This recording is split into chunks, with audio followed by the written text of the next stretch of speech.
Variasi latihan fisik SSB per sesi.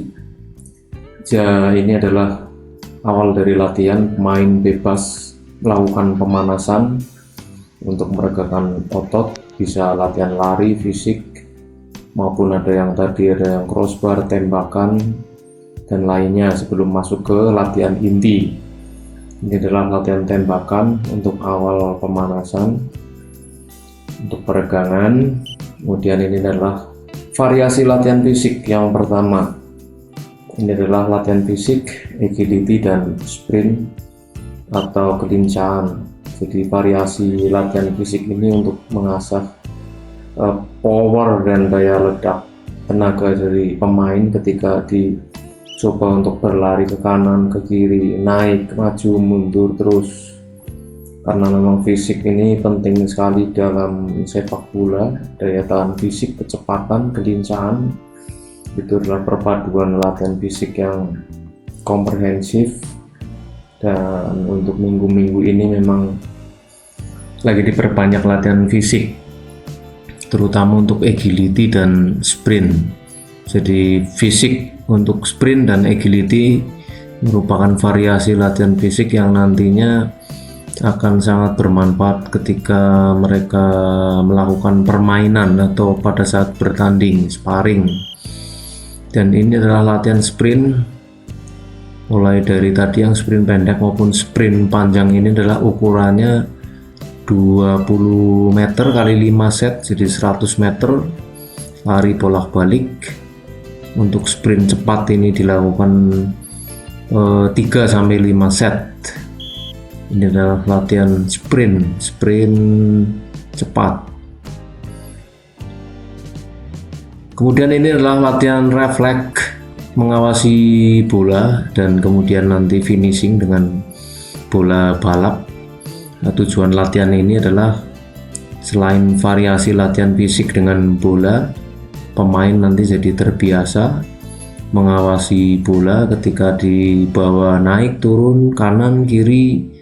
Karena situasi permainan atau pertandingan itu selalu muncul situasi dan kondisi seperti ini. Jadi kondisi ini mutlak harus dilatih terus supaya nanti pada saat bertanding terbiasa mengawasi bola. Pada saat bola ada di lawan, di teman atau rekannya, nanti finishing dengan bola balap seperti tadi, chess masuk. Kemudian dicoba untuk variasi latihan fisik oleh pemain lain, terutama gelandang atau playmaker, untuk latihan capping kanan, capping kiri, naik turun dilatih terus. Variasi latihan fisik refleks dengan mengawasi bola dan finishing ini sangat sesuai dengan situasi pertandingan, jadi harus dilatih variasi latihan fisik seperti ini secara kontinu. Kemudian ini adalah pemain berikutnya yang juga playmaker atau gelandang, untuk latihan capping kanan, capping kiri, naik turun, supaya fisiknya terbiasa nanti saat game, sparring atau pertandingan. Jadi nanti fisiknya jadi lebih luas dengan berbagai macam variasi latihan fisik dengan bola, yang tentunya variasi atau kreativitas latihan fisik ini disesuaikan dengan kebutuhan atau situasi pertandingan. Jadi latihan sepak bola di sini semuanya harus sesuai dengan situasi ketika mereka game atau main. Nah, latihan-latihan itu yang dikembangkan nanti pas atau cocok sinergi dengan ketika mereka bermain.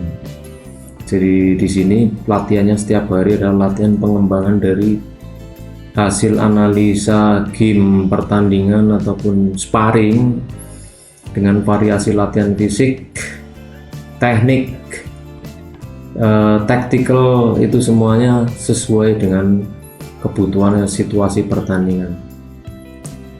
Dan ini adalah latihan kontrol bola jarak jauh, ya, kontrol bola atas.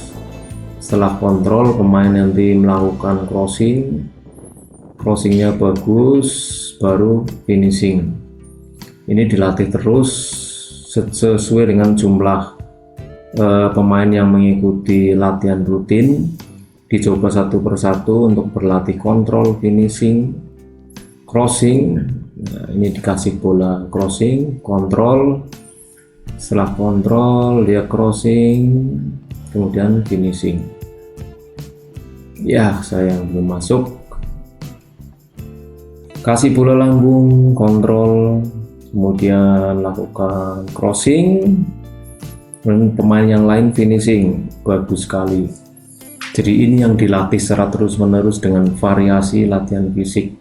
Ini juga masuk variasi latihan fisik. Jadi fisik di sini dibutuhkan untuk power tembakannya, tendangannya, passing atasnya, sampai dengan kontrol bola dan finishing.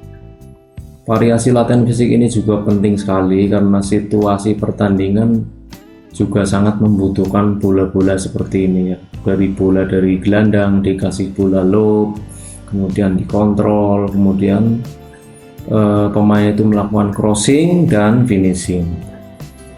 Latihan ini latihan terpadu, jadi semua pemain bisa berlatih termasuk kiper. Kiper juga nanti latihan dengan latihan seperti ini, latihannya sudah langsung sesuai ketika dia sedang bermain atau sedang bertanding. Jadi latihannya di sini terpadu langsung secara komprehensif. Desain latihannya jadi semua pemain bisa ikut latihan, entah itu kiper, striker, libero, playmaker. Ada programnya secara spesifik namun dibuat lebih komprehensif agar latihannya efektif. Ini adalah bagian akhir latihan crossing. Setelah crossing nanti ada latihan tactical. Tacticalnya juga variasi latihan fisik yang aplikasinya nanti di pole possession. Jadi di pole possession ini nanti para pemain berlatih bagaimana melakukan passing pendek yang efektif antar lini, dan ini tingkat kesulitannya ditambah dengan diberi kun sebagai pembatas. Nah, di sini dengan diberi kun sebagai pembatas, jaraknya lebih rapat. Tentu pemain ketika melakukan passing harus lebih dulu mengawasi rekannya, lawannya, dan mengawasi ruang kosong sebelum mengambil keputusan. Jadi pada saat dia menerima bola, dia sudah punya keputusan bola mau dikemanakan, itu ngalirnya bisa cepat sekali. Ini juga sesuai dengan situasi pertandingan. Jika pemain sudah menguasai ball possession, tactical ball possession seperti ini dalam tempo cepat, permainannya pasti nanti akan sangat cepat, bola mengalir cepat, pemain tidak lagi kebingungan ketika mendapatkan bola mau diarahkan kemana. Nah, inti latihannya di situ.